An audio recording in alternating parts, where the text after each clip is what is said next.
ko magpasalamat sa Diyos sa pagkakataong pinagkaloob niya muli sa akin para makapagbahagi sa inyo ng kanyang mga salita. Thank you very much, Pastor Jimmy, for this privilege. Noong Lunes,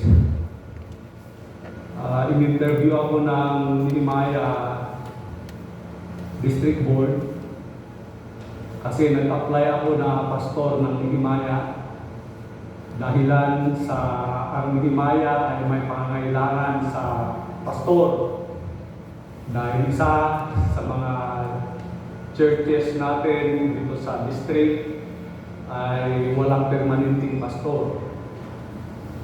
So, nung nabanggit sa akin ni Pastor Maynes that the district is in need of a pastor, parang biglang nagkapoy yung desire sa puso ko na magpastor muli. Because just like what I told you sa mga nakaraang panahon na ako'y tumayo sa likuran ng pulpitong ito, ako'y tinawag ng Diyos na mangaral ng kanyang mga salita. I always see myself nung young people pa lang ako, nung high school pa lang ako, tuwing dumaraan ako sa bandang ito ng daanan, kasi dati akong AG sa bandang yan. Every time na dumadaan ako dito, I always see myself standing behind the pulpit. So sabi ko, tinatawag ako ng Panginoon during that time. So in short, tinanggap ako ng Nehemiah District na one of their pastors, and I will be starting my new task as a pastor on May 8. Pero sa May 1 kasi, I will be in Isabela. I will be attending Brother Lucky's wedding sa mga invited na kagaya ko. I will be one of their ninong. So, God willing, I will be traveling to Isabela sometime next week. So, yun ang dahilan kung bakit ni-request ni Pastor Jimmy na siyang pinasasalamatan ko ng buong puso dahil bago ako magpastor sa Pangawan, binigyan ako ng isa pang pagkakataon para makapagbahagi sa inyo ng salita ng Diyos. And hopefully this will not be my last message. Okay? Hopefully sa mga district activities, siguro magkakasama-sama pa rin tayo sa mga ilang activities. Okay, ang salita ng Diyos na nais kong ibahagi sa inyo sa araw na ito ay matatagpuan sa aklat ng Salmo, Kabanatang 23, talata 1 hanggang 6. Kanina sa opening service natin, binasa na ito ni Sister Erica. This is one of the most famous chapter in the book of Psalms. Pero ulitin natin, I would like you to please stand in honor to God's word. Psalm chapter 23 verses 1 through 6. The Lord is my shepherd, I shall not want. He makes me lie down in green pastures. He leads me beside still waters. He restores my soul. He leads me in the paths of righteousness for His name's sake. Even though I walk through the valley of the shadow of death, I will fear no evil, for you are with me. Your rod and your staff, they comfort me. You prepare a table before me in the presence of my enemies. You anoint my head with oil. My cup overflows. Surely goodness and mercy shall follow me all the days of my life, and I shall dwell in the house of the Lord. May God bless the reading of His word. You may be seated. Let's bow our heads. Panginoon, salamat po sa iyong mga salita. Your word is alive. And we pray, Lord, that as we meditate and ponder and listen to your words this morning, make these words alive in each one of us. Gawin mo po, Panginoon, na buhay ang iyong mga salita sa bawat buhay ng bawat isa sa amin sa umagang ito. Ang iyong salita, Panginoon, ay hindi gaya ng salita ng mga tao lamang. Hindi gaya ng salita ng mga taong kilala sa lipunan. Hindi gaya ng salita ng mga taong nasa katungkulan o mataas na tungkulin. But your word is powerful. Your word is alive. Your word itself is alive. At dalaan mo lang, Panginoon, na gawin mo ito sa buhay ko, sa bawat buhay ng bawat isa sa aming sa araw na ito, Panginoon. We just pray, Lord, let your Spirit move in our midst. Let your Spirit do something, Lord, sa buhay ng bawat isa sa amin para magdulot ng pagbabago sa aming mga isipan, sa aming mga puso, sa aming mga buhay. Maraming salamat po, Panginoon. Ikaw po ang nais po namin mapapurihan sa aming gagawin, sa aming patigilig sa iyong mga salita, sa pangalan ng aming Panginoong Jesus. Amen. Okay, so from this chapter ng Book of Psalm, I will be speaking to you on the topic God's holistic provision. God's holistic provision. Ano ang ibig sabihin ng salitang holistic? Para maintindihan po natin, gagamitin din po natin ang salita ng Diyos to explain the word holistic. Dito sa 1 Thessalonians chapter 5 verse 24, sabi ni Apostle Paul doon, nabanggit niya yung tatlong words, body, soul, and spirit. So, ang tao ay binubuo ng katawan, ng kaluluwa, at ng espiritu.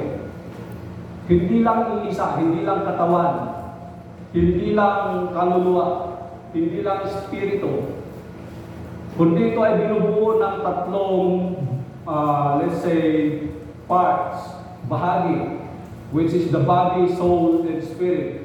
So kapag sinabi natin holistic, yung kabuuan ng isang bagay o ng isang tao.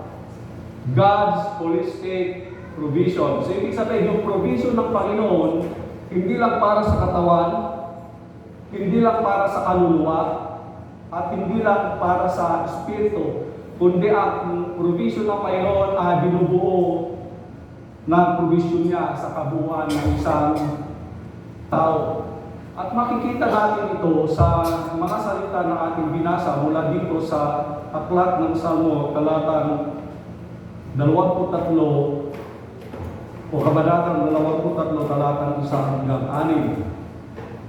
6. Dito sa verse 1, as part of the introduction of the message, makikita natin dito na mayroong dalawang bagay na kakailanganin natin magkaroon para tayo ay maging kabahagi ng mga pangako dito sa Psalms 23.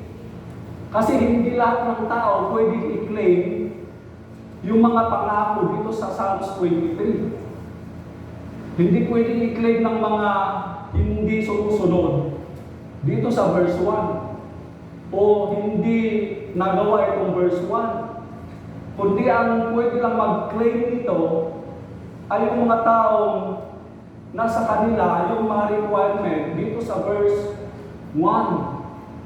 Okay, gaya din yan ng pag-claim ng benefits sa SSS, sa PhilHealth, sa Pag-ibig, iba pang sa mga iba pang pwede natin pag-claiman kung tayo ay mayroong karapatan na mag-claim.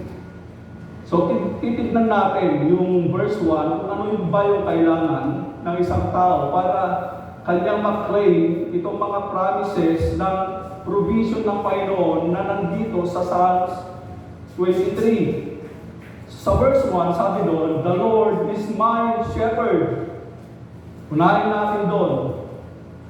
Yung phrase that the Lord is my shepherd, it suggests relationship. Ito ay nagsasabi na dapat ang isang tao gaya ni David ay dapat mayroon siyang relationship sa Panginoon. The Lord is my shepherd. Mayroon siyang relationship. Yung sheep-shepherd relationship. Now remember, before David became a king, he was once a shepherd. Siya ay tagapastol ng tupa ng kanyang tatay na si Jesse. Hindi siya dating hari, hindi siya dating hari. Siya ay isang pastol. At naiintindihan niyang maigi kung ano ang ibig sabihin ng pagiging isang shepherd, kung ano yung responsibility ng pagiging shepherd, at kung ano yung characteristics ng mga sheep. And that's why ginamit niya itong experience na to, yung karanasan na ito, para ikumpara yung relationship niya sa Diyos, na para siyang isang tupa at ang Diyos ang kanyang pastol. Now, this is the first requirement for us to be able to claim the rich promises, the holistic provision of God written in Psalm 23. So, hindi basta-basta i-claim ito ng mga taong hindi sumusunod dito sa requirement. Kailangan mayroon kang personal na relationship sa Diyos. Kailangan pwede mong sabihin din, gaya ni David, "The Lord is my shepherd." Now, can you say, like David, that the Lord is your shepherd? Pwede nyo magsabihin yun, na ang Panginoon ang inyong pastol? Now, huwag kayong basta-basta sumagot. Kasi, kailangan natin i-identify kung totoong ikaw ay tupa. Kasi dito sa Bible, kung pag-aralan natin yung characteristics ng tupa, they are obedient. Sila ay masusunurin. Now, tanungin natin sarili natin, masunurin ba tayo sa Panginoon? Ginagawa ba natin ang kanyang kalooban? Sinusunod ba natin ang kanyang pangunguna sa ating mga buhay? Are we obedient to His way? Are we following His directions?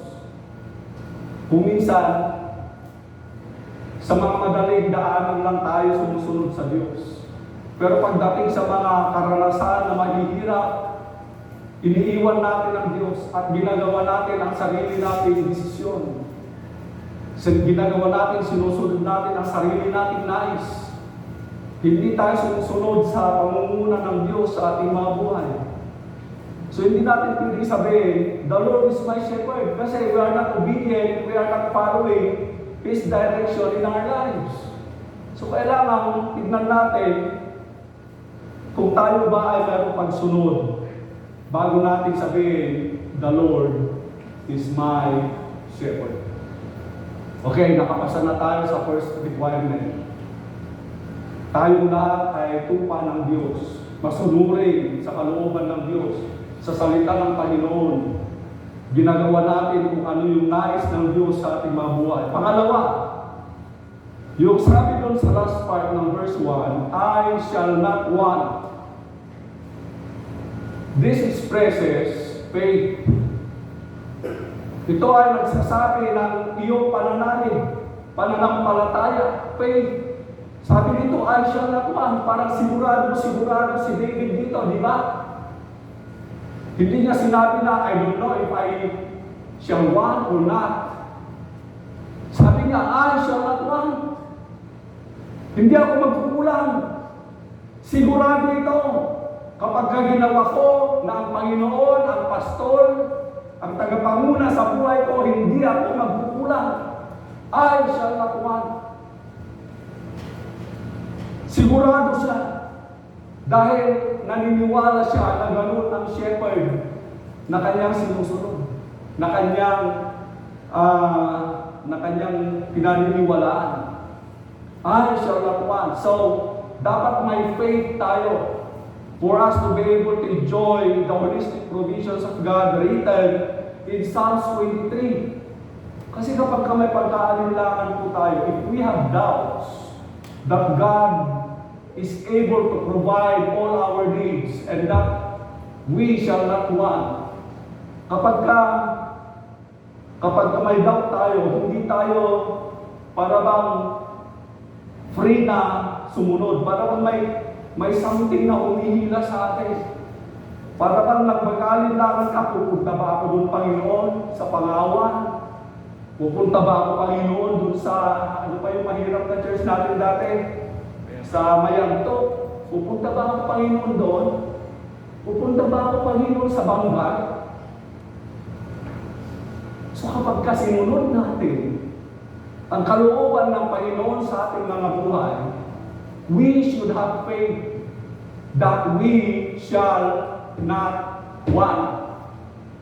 Ganon ang kailangang magkaroon ng bawat isa sa atin para ma-enjoy natin yung holistic provision ng Panginoon na nandito sa Psalms 23. Mayroon kasabihan, where God guides, He provides. Maalala nyo yung kwento nung lumabas ang mga Israelites from Egypt. They wandered in the wilderness for many years. Alam niyo ang nakakapagtaka doon?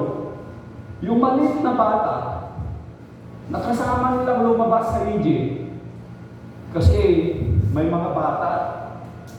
So, ibig sabihin, yung bata, yung sandal niya, ganyan lang. Alam niyo, ilang taon sila doon, madam? 40 years. They spent 40 years in the wilderness. Ikot sila ng ikot, paikot-ikot, ikot sila ng ikot, hindi sila nakarating doon sa Canaan, sa promised land because of their complainings and murmurings. Dahil ang dami nilang reklamo, ang dami nilang unbeliefs. Pero tignan niyo yung provision ng Panginoon. Sabi doon sa Bible, sa Old Testament, their sandals grew with them. Agasunda. Kalahin niyo yun? Dito Tagalog yung agasunda. Kalahin niyo yun? Yung sandal na gano'n, let's say maybe 5 years old, after 45 years, yung sandal niya lumaki rin. Habang lumalaki, kanilang talampakan, lumalaki rin yung sandal nila. Ganon ang provision ng Panginoon, where God guides, He provides. So kapag ka naging masunungin tayo sa Diyos, kapag kami mga pastor kasi, kung minsan, may mga pag-aalinlangan kami kapag pagdating ng conference time, gusto namin dun sa malaking church. Because malaking church means malaking offering, malaking support. Kaya pinagkaagawan ang mga malaking churches. Dati yun, pastor, pero hindi na ngayon. Salamat, nag-grow na ang mga faith ng mga pastors. Alam niyo, minsan pa, meron pa nagsabi, that was when I served as the district secretary. Sabi ng isang pastor, kasi ididistino siya from yung medyo may kayang church sa church na mahirap. Sabi ng pastor na yun, nung interview namin, sabi niya, ay, hindi na promotion yung ginagawa niyo sa akin, demotion na yan. Sabi niya gano'n. Kung ganyan ang magiging decision ng district board, kapag aalisin niyo ako dito, ilalagay niyo ako dito, sabi niya, mag-a-abroad na lang ako. Wala akong faith that where God guides, He is able to provide. Tignan niyo si Pastor, Gitana. The most rejected and feared church in the Nehemiah Conference. Tinatatakutan yan ng pastor. Nire-reject yan ng mga pastor. Yung, ano ulit yung church? Mayantok. Tignan nyo ngayon. Isa na sa pinaka-progressive church ang Mayantok. Kapag ka napunta na kayo, makikita nyo yung napakalaking change. Hindi lang sa look ng church nila, pati yung look ni pastor mismo nag-change. Pati yung record nila nag-change.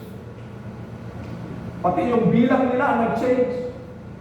Because he became obedient sa leading ng Panginoon sa kanyang buhay. So, kailangan magkaroon tayo ng dalawa na to enjoy the holistic provision of God. We must have a relationship with God, personal relationship with the Lord. Pangalawa, we must have faith.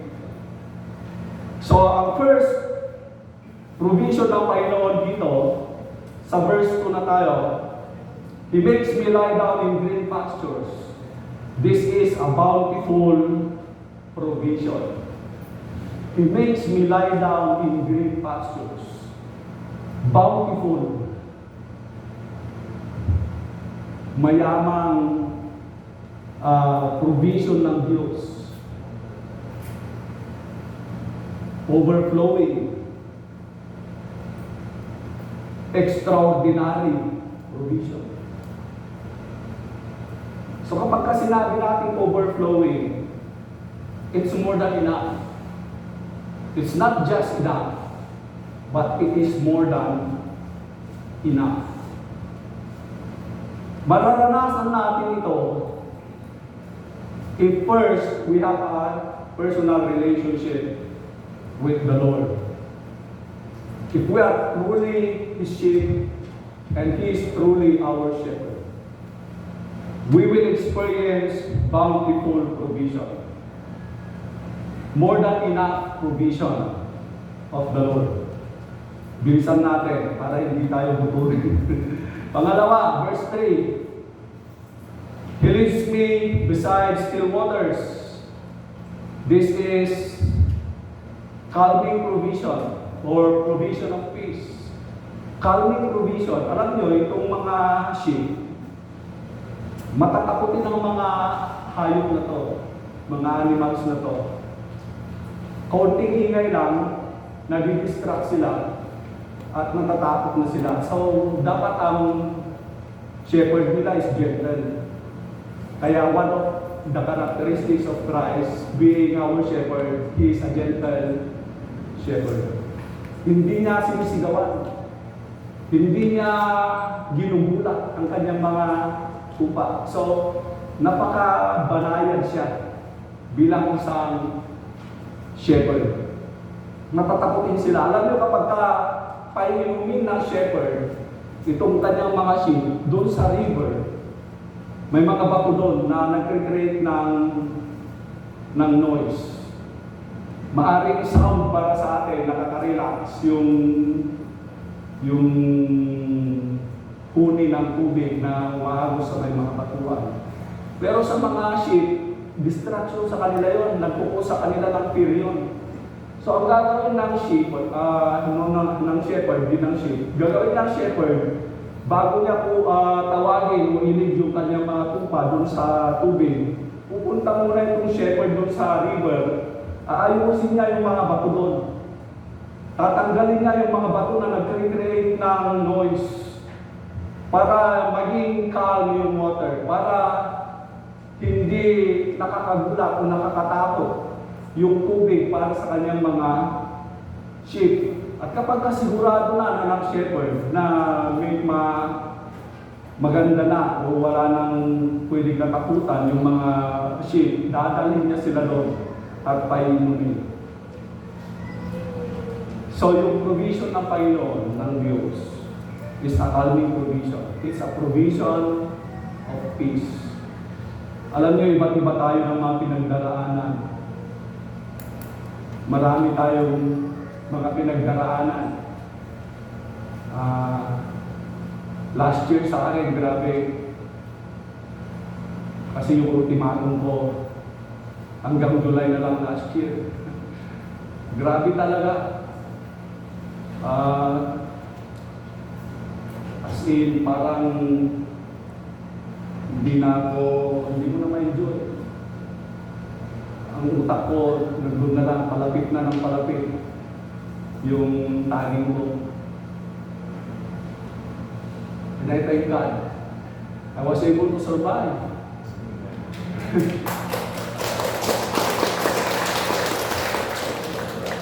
Pero pagkatapos ng survival ko, July 2021 last year, August, September, muntik akong mamatay. Kaya yun, tinawagan ng misis ko yung kapatid ko sa Paris. Sabi niya, ate, pero hindi ko alam hanggang nung makarecover lang ako, sinabi ng misis ko to. Sabi niya, ate, kung gusto mo papakita buhay si Lakay, sabi niya, umuwi ka na.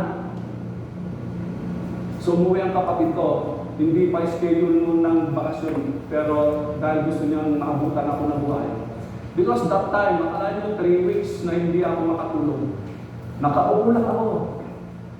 Nag-hallucinate na ako. Kung ano-ano na yung nakikita ko doon sa kwarto namin, tumatayo na tao, na umuupo doon sa tabi ko. Hindi na ako kumakain, hindi na ako uminom. Nandun lang ako. Nakaupo. Kahit ano ipasok ko sa pagkain o inumin, talagang lalabas yung gano'n. Sabi ko, mamamatay na ako, Panginoon. And one night, naawa na ako sa bisis ko kasi pati siya na nadamay.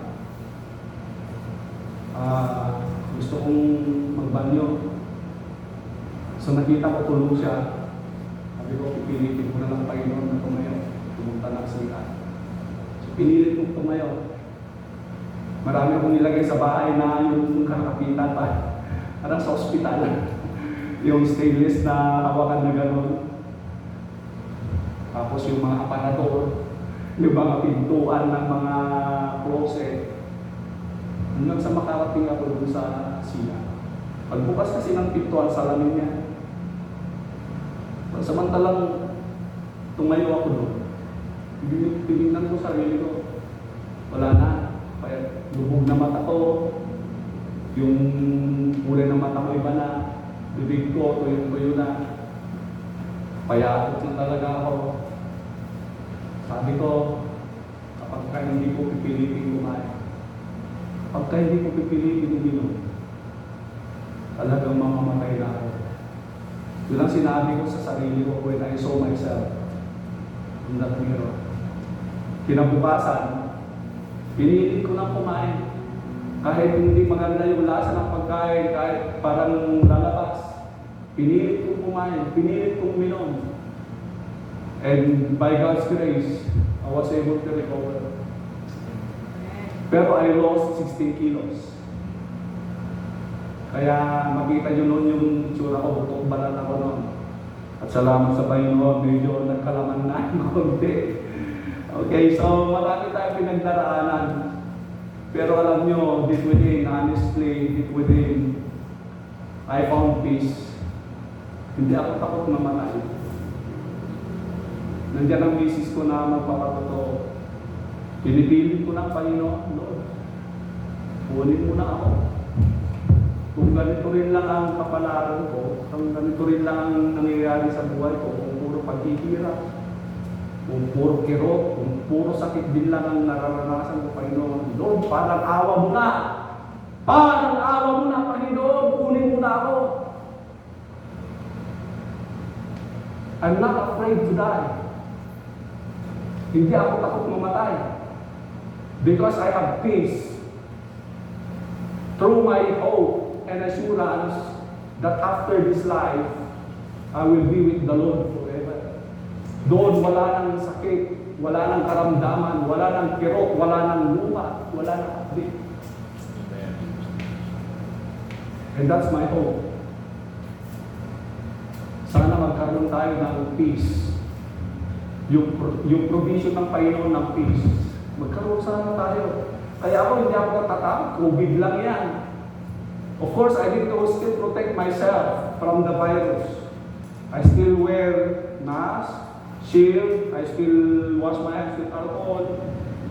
Pero kung yan ang dahilan para mamatay ako, not afraid. Ako.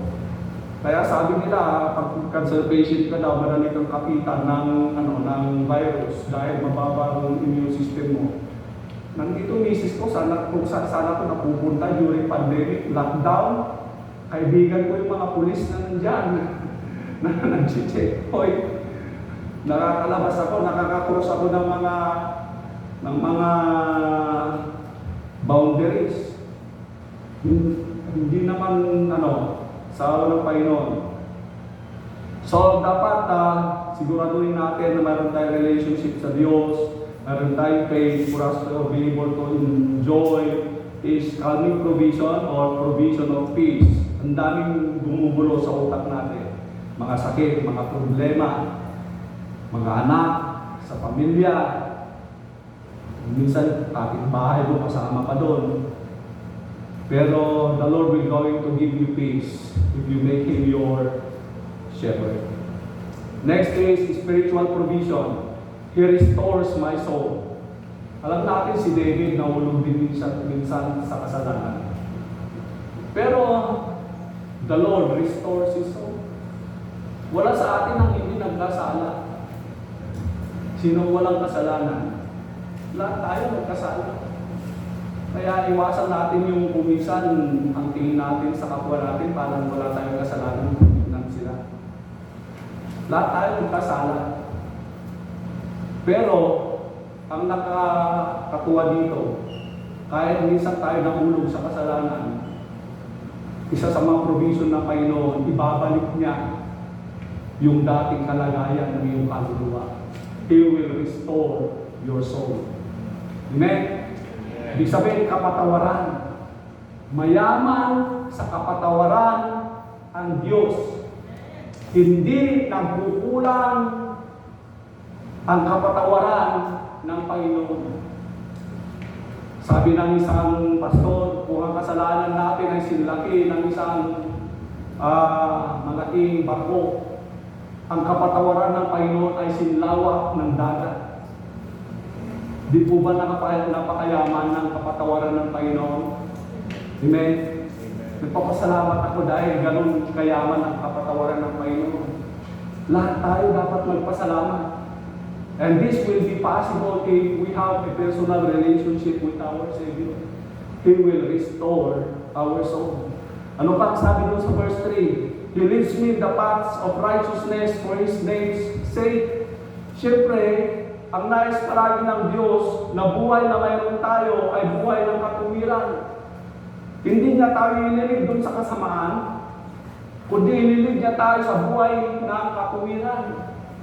Paths of righteousness. Kaya nga kung minsan, kapag tayo tunay na Kristiyano, tunay na natupa ng Panginoon, kapag ka mag-decide ka na gawin na isang bagay na hindi kalooban ng Panginoon, parang walang peace doon. Parang natatakot ka, parang balisa ka. Because you know that yung decision na gagawin mo ay hindi kalooban ng Panginoon. Alam mo na yung isang bagay na gagawin mo o planong gawin ay hindi yun ang kalooban ng Panginoon. And that's God's direction. Nakukonsensya tayo. And we must be thankful kapag nakukonsensya tayo. That means the Spirit of the Lord is working in us. Nagtatrabaho sa ating mga buhay. Matakot tayo kapag wala na tayong konsensya, kapag gumagawa tayo ng hindi maganda. Matakot tayo. Ibig sabihin, wala na yung banal na Espiritu ng Diyos na nananahan sa iyo at hindi ka na niya nire-remind o kinukonsensya na yung ginagawa, yung iniisip mo at pinaplano mong gawin ay masama. We need to be still thankful if we are bothered by our conscience. Because that means God is leading us in the paths of righteousness para sa kanyang kapurihan din. Amen? Verse 4, even though I walk through the valley of the shadow of death, I will fear no evil, for you are with me. Your rod and your staff, they comfort me. Provision dito is security. Security. Alam niyo itong si David, he was hunted by Saul, I should say. He was hunted by Saul because of jealousy. Kasi itong si Saul, natakot kay Goliath. Samantalang siya ay napakalaki, napakatangkad. Natakot siya kay Goliath. Pati yung kanyang mga sundalo, takot kay Goliath. Samantalang itong si David, maliit. Sabi dito sa kanta, "Sit no big ni David, yung managkara." Gusto ka na, lyrics no? Okay, basit no big. Hindi siya natakot kay Goliath. Kaya nung napatay na si Goliath, napakalaking kantyaw ito kay Saul. Kaya dahil sa selos, dahil sa manang loob, Saul wanted to kill David. Kaya dalawang account na habang tumutugtog si David ng harp, dalawang account na gusto niyang patayin. Pero nakailan itong si David dun sa spear na binato sa kanya ni Saul. At nagtago siya sa mga kabundukan, sa mga kagubatan, dahil talagang nais ni Saul na mamatay itong si David. So, lahat na yata ng lugar pinagtaguan ni David because he is running for his life. Ayaw niya mamatay. Sino ba naman ang gusto napakaganda ng future ni David? Alam niyo, si David, before siya nagtago, he already was anointed by Samuel to be the next king of Israel. Inapoint na siya ng Panginoon sa pamamagitan ni Samuel na siya na susunod na magiging hari pagkatapos ni Saul.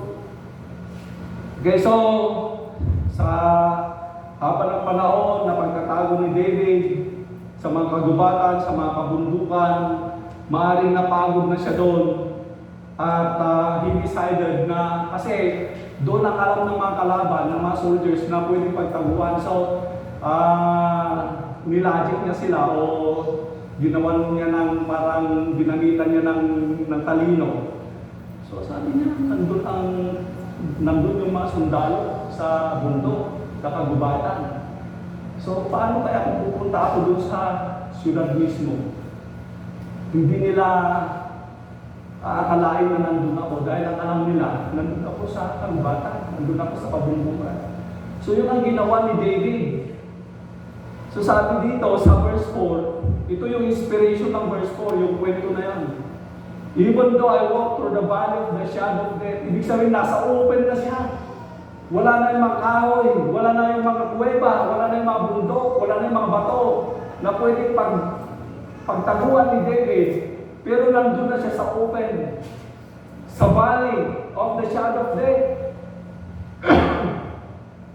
Yung anino ng kamatayan, talaga anytime kapag kami nakakita sa kanya doon sa valley, doon sa city, kapag ka nakilala siya doon, kapag ka naalaman nila na si David pala yung nag-aastang baliw, kasi nagbaliw-baliwan siya doon para hindi siya makilala. Nag-disguise siya.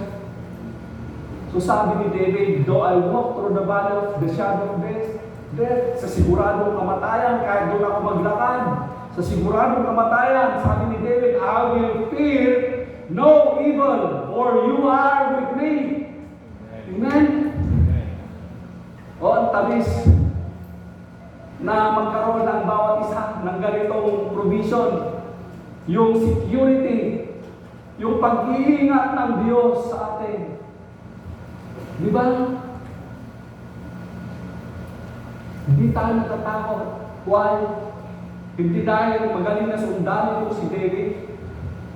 Magaling siya sa martial art. Hindi. Because God, the Lord, is with him. Sabi niya dito, your rod and your staff, they comfort me. Lord, sabi ni David, kaya mo akong Kaya mo akong depensahan, kaya mo akong protektahan, kaya mo akong ingatan. Why should I fear?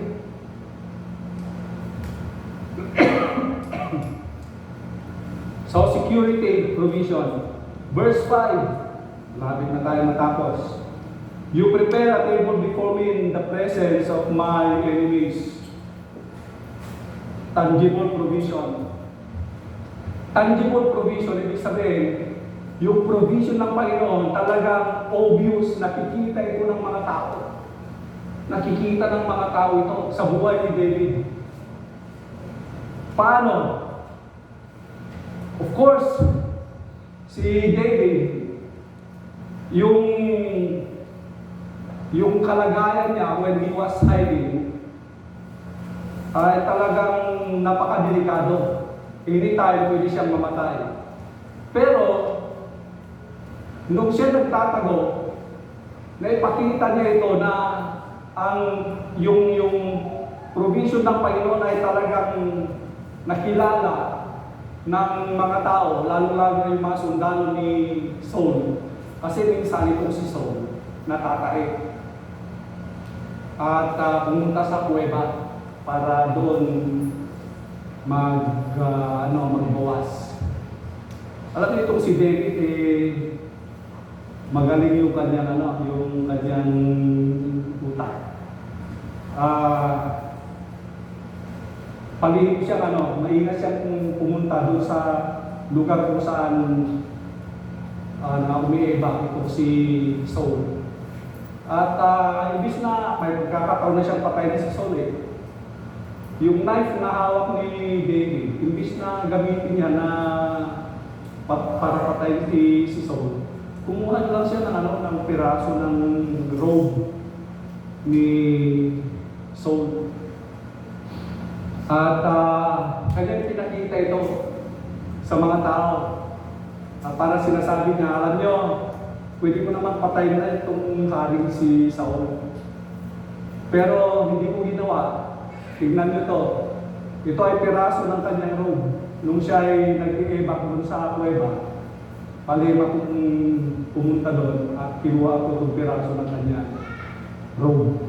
So nakita ng mga tao yung talagang pag-iingat ng Diyos kay David. Talagang hindi may pagkakaila sa mga nakakakita sa kanya that the Lord is with David. Now sa personal na buhay natin, kung minsan naipapahiya natin ang Diyos dahil hindi nila nakikita ang Diyos sa ating mga buhay, sasabihin ko ito ng may pagmamahal. Sana walang ma-offend, pero sasabihin ko ito na may pagmamahal sa ating puso. Tayo, sinasabi natin na mayaman ang Diyos na pinaglilingkuran natin. Napapatotohanan ba natin na mayaman ang Diyos na pinaglilingkuran natin? Samantalang, kapag pumunta ka ng tindahan, ang kinukwento ng may-ari ng tindahan, ang dami ng utang ko ganito. Napapahiya ang Panginoon at ang Diyos natin. Hindi tangible, hindi nakikita, hindi napatutunayan na yung Diyos na pinaglilingkuran natin ay Diyos na mayaman.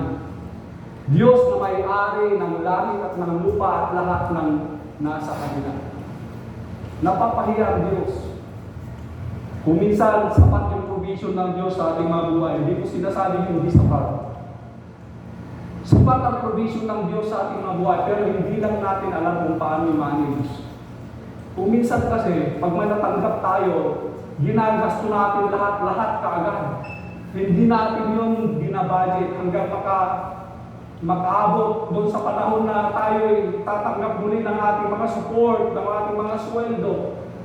Kaya ang naging resulta nun, dahil gusto natin kapag nakatanggap tayo, handa rito, handa roon, Jollibee dito, McDo doon, pagkain dito, pagkain doon.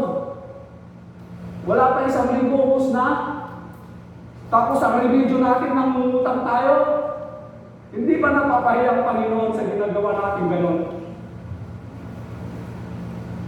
Huwag naman. Sapat naman yung binibigay ng Panginoon sa atin. Marunong lang tayo mag-manage. It's all about financial management.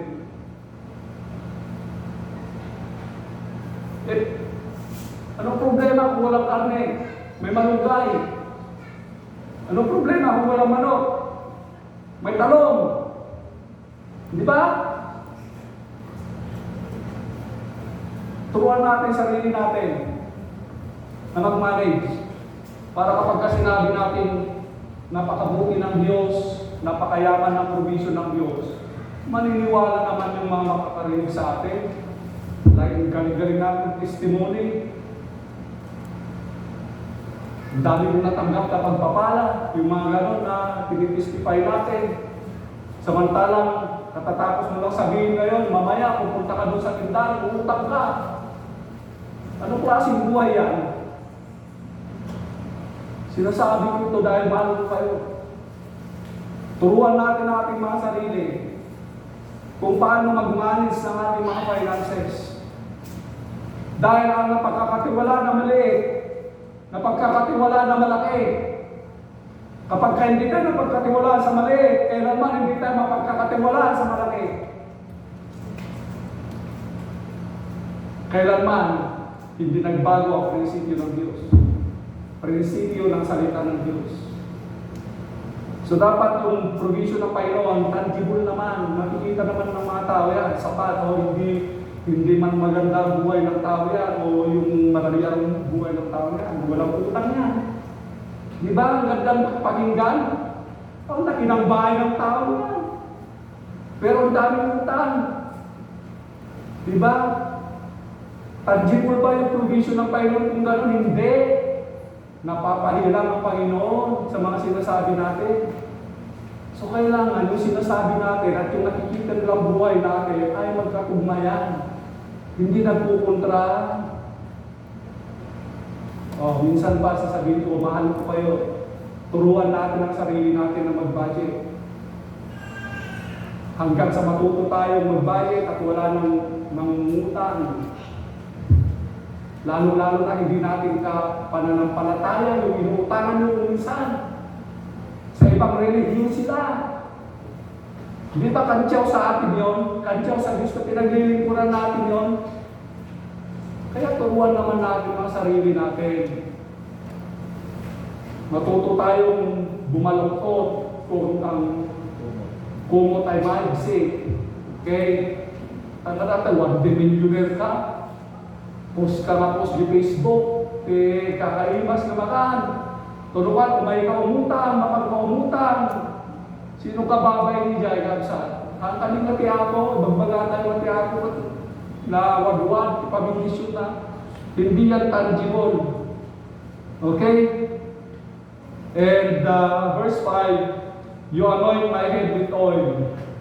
Consecration, provision. Alam nyo, ito si David. Ang dami naman siyang kapatid na pwedeng maging hari. Actually, nung sinabi ni Samuel, Jesse, tawagin mo ang mga anak mo para sa kanila ipili ang Diyos kung sino magiging hari. So, ang tinawag ni Jesse ay yung mga malalaking katawan, yung matitipuno at saka matatangkad. Hindi niya tinawag si David dahil si David ay maliit at mabaho at amoy tupa siya. So, sabi ni Jesse, anak, lika, lapit ka. Makita ni Samuel, ay hindi yan. Pangalawa, anak, kita ni Samuel, ay hindi yan. Pangatlo, pang-apat, pang-lima, hindi yan.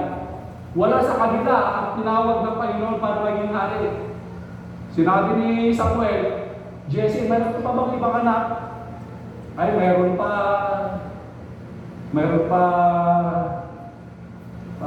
nagtawag na, father, siguro kapatid. Meron pa po, sabi niya. Pakitawag. Ay, maliit lang siya na bata, maliit lang siya, at saka babawa ka mo eh. So sabi ni Samuel, tawagin mo. Malayo pa itong si David. Nakita na ng Panginoon sa pamamagitan ni Samuel. Ito ang pinili ng Diyos. Alam niyo ba, tayo sa dami-dami ng tao dito sa ibabaw ng lupa, mapalad tayo pinili ng Diyos. Amen? Amen. Mapalad tayo dahil tayo nandito ngayon.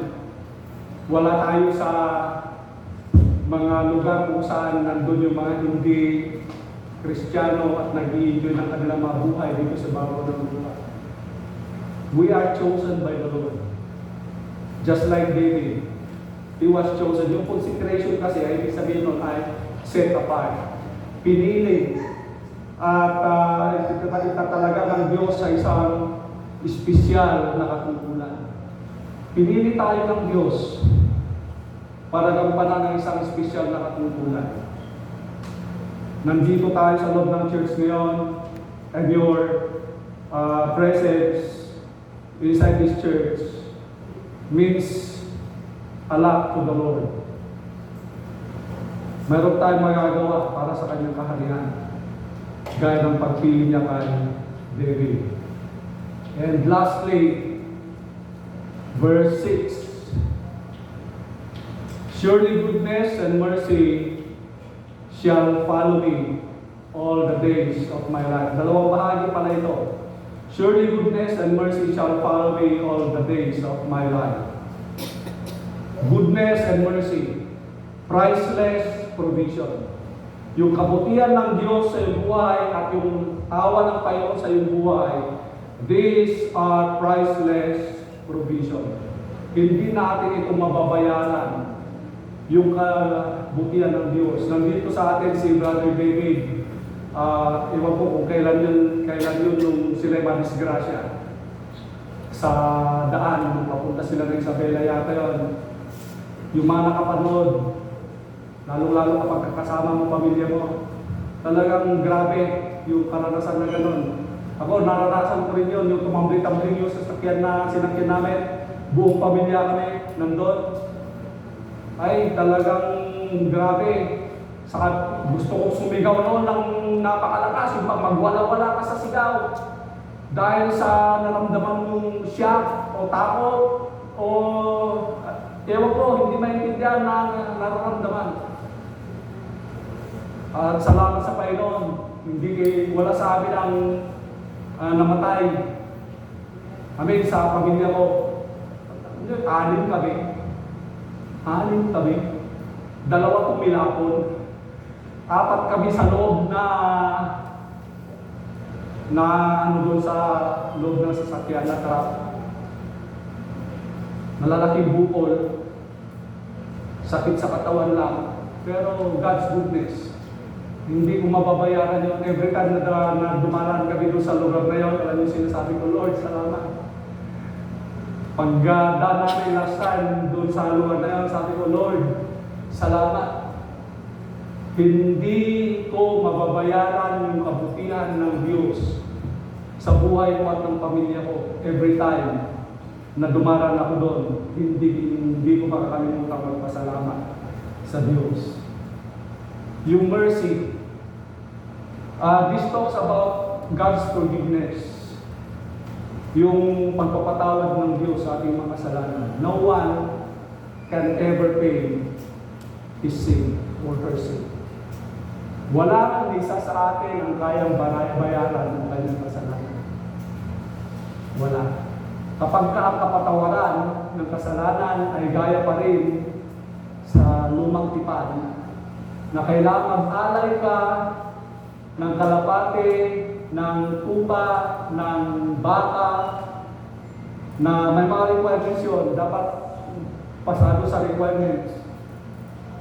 Kapag kaganoon pa rin ang paraan para tayo mapatawad sa ating mga kasalanan, siguro wala sa atin ang mapapatawad ng kasalanan.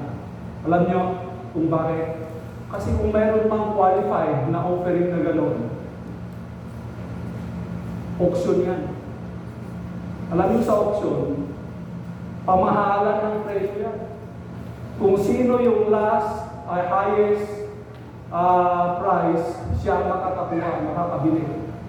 At siya lang ang may pang-alay para mapatawad ang kanyang kasalanan. Now, hindi naman lifetime yun, yearly yun. Siguro pwede kang makabili ng pang isang taon, pang 2020. Pero pag 2021 mo, kaya mo pa bang bilhin? Pag 2022 mo, kaya mo pang bilhin?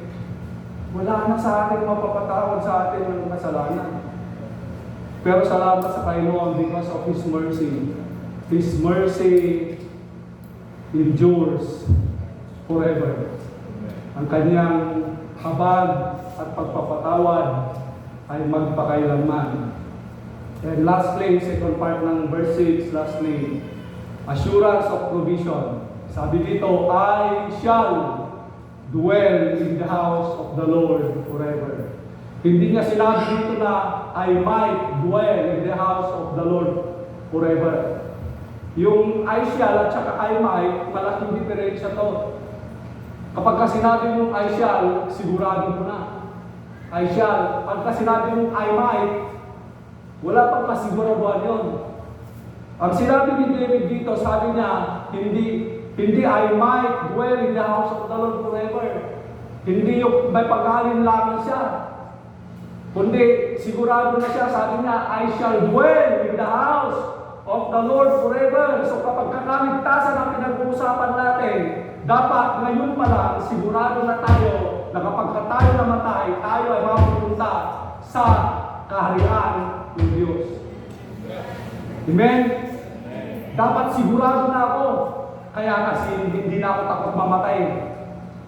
Dahil alam ko na kapag ako'y namatay, alam ko na malinis ang konsensya ko, malinis ang relationship ko sa Diyos.